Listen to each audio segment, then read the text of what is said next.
Halo semuanya, perkenalkan nama saya Gisela Angelinque. Saya dari kelas Teknik Informatika A semester 4. Di sini saya ingin mengajak kalian semua belajar bersama dengan saya mengenai transmisi data dan media transmisi data. Pertama-tama kita harus tahu dulu apa itu transmisi data. Transmisi data adalah proses untuk melakukan pengiriman data dari salah satu sumber data ke penerima data menggunakan komputer atau media elektronik. Ada salah satu faktor penting untuk diperhatikan adalah konfigurasi jalur transmisi data. Apa sih itu? Konfigurasi jalur transmisi data adalah cara menghubungkan perangkat-perangkat yang akan melakukan komunikasi. Dan konfigurasi jalur transmisi data dapat dibedakan menjadi dua, yaitu konfigurasi point-to-point dan konfigurasi multi-point. Konfigurasi point-to-point adalah konfigurasi yang menghubungkan secara khusus dua piranti atau dua perangkat yang akan melakukan komunikasi. Misalnya, komunikasi antara dua komputer yang secara paralel atau secara berderet untuk melakukan penyalinan file-file data. Dan yang kedua, konfigurasi multi-point adalah konfigurasi yang menyatakan hubungan yang memungkinkan sebuah jalur digunakan oleh banyak piranti yang berkomunikasi. Sebagai contoh adalah konfigurasi pada jaringan bertopologi bus, di mana satu saluran data atau backbone terhubung ke beberapa komputer. Yang berikutnya, jalur transmisi data. Jalur transmisi data adalah bagaimana suatu alat dapat mengirimkan informasi ke peralatan lainnya. Jalur transmisi data ini terbagi atas tiga, yaitu unicast, multicast, dan broadcast. Unicast adalah kontak informasi yang terjadi antara suatu alat dengan satu alat lainnya. Contohnya yaitu saat kita menggunakan telepon. Ketika kita menggunakan telepon dan menghubungi telepon lainnya, maka yang dapat berkomunikasi hanyalah dua telepon tersebut. Sedangkan multicast adalah proses komunikasi yang terjadi antara satu alat dengan alat lainnya, di mana masing-masing alat yang terhubung dapat berkomunikasi dengan alat yang menghubunginya. Contohnya adalah server yang ada pada internet, di mana server tersebut melayani beberapa komputer yang menghubunginya, dan komputer yang dihubungi dapat memberikan respon balik kepada server itu tadi.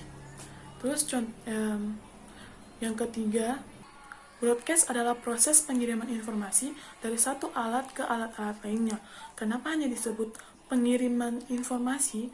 Karena alat yang menerima informasi tidak dapat memberikan respon balik terhadap sang pengirim tentang informasi yang diterimanya. Contohnya adalah stasiun pemancar televisi atau pengiriman email melalui mailing list.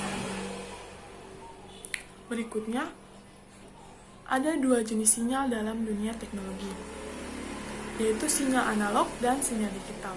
Sinyal analog adalah sinyal yang sifatnya seperti gelombang. Gelombang pada sinyal analog yang umumnya berbentuk gelombang sinus memiliki tiga variabel dasar, yaitu amplitudo, frekuensi, dan fase.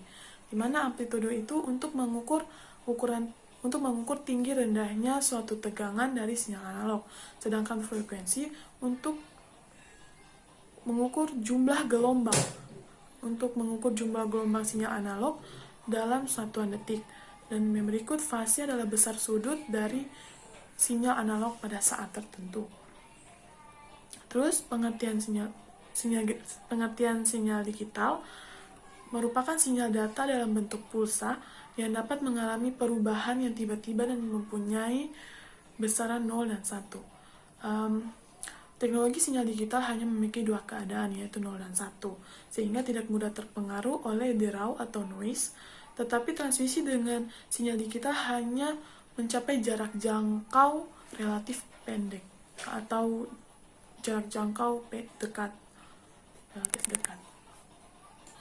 Sinyal analog biasanya digunakan saat penyaluran data, sedangkan sinyal digital biasanya bekerja pada sistem komputer. Berikutnya adalah media transmisi. Media transmisi adalah media yang menghubungkan antara pengirim dan penerima informasi atau data. Media transmisi digunakan pada beberapa peralatan elektronika untuk menghubungkan antara pengirim dan penerima supaya dapat melakukan penukaran data. Beberapa alat elektronika seperti telepon, komputer, televisi, dan radio membutuhkan media transmisi untuk dapat menerima data. Sedangkan seperti pada pesawat telepon, media transmisi yang digunakan untuk menghubungkan dua buah telepon adalah kabel. Setiap peralatan elektronika memiliki media transmisi yang berbeda-beda dalam pengiriman datanya. Karakteristik media transmisi ini bergantung pada yang pertama, jenis alat elektronika.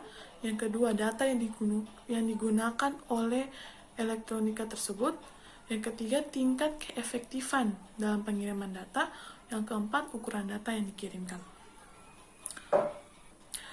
Jenis media transmisi terbagi menjadi dua, yaitu guided transmission media atau media transmisi terpandu, merupakan jaringan yang menggunakan sistem kabel. Contohnya, twisted pair cable, coaxial cable, dan optical fiber. Yang kedua, unguided transmission media atau media transmisi tidak terpandu, merupakan jaringan yang menggunakan sistem gelombang. Contohnya yaitu gelombang mikro.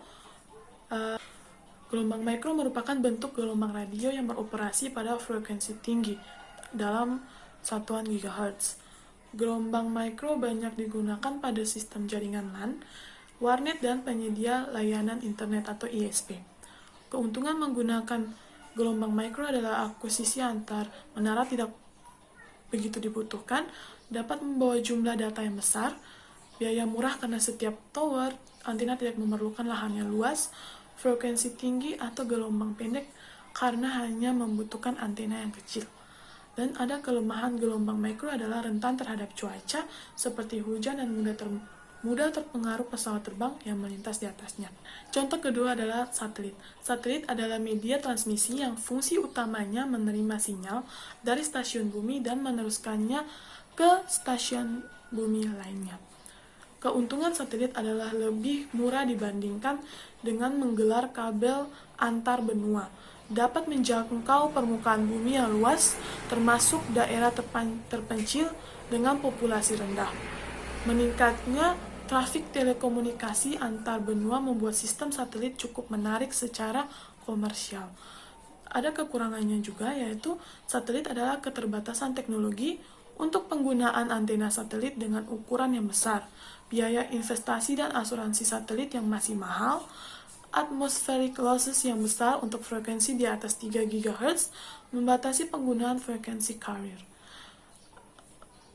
Contoh ketiga yaitu inframerah. Inframerah biasa digunakan untuk komunikasi jarak dekat dengan kecepatan 4 MB per second. Contoh penggunaannya yaitu pada remote control televisi serta alat elektronik lainnya. Keuntungan inframerah adalah inframerah mudah dibuat dan murah, instalasi mudah dan mudah dipindah-pindahkan. Sedangkan kelemahan dari inframerah adalah jarak terbatas, tidak dapat menembus dinding, harus ada lintasan lurus dari pengirim dan penerima, tidak dapat digunakan di luar ruangan karena akan terganggu oleh cahaya matahari. Sekian materi yang dapat saya bawakan. Kesimpulan yang dapat saya ambil yaitu transmisi data atau proses pengiriman data tersebut tidak akan terjadi jika tanpa faktor-faktor yang mendukungnya, yaitu seperti konfigurasi jalur transmisi data, jalur transmisi, sinyal, dan media transmisi data.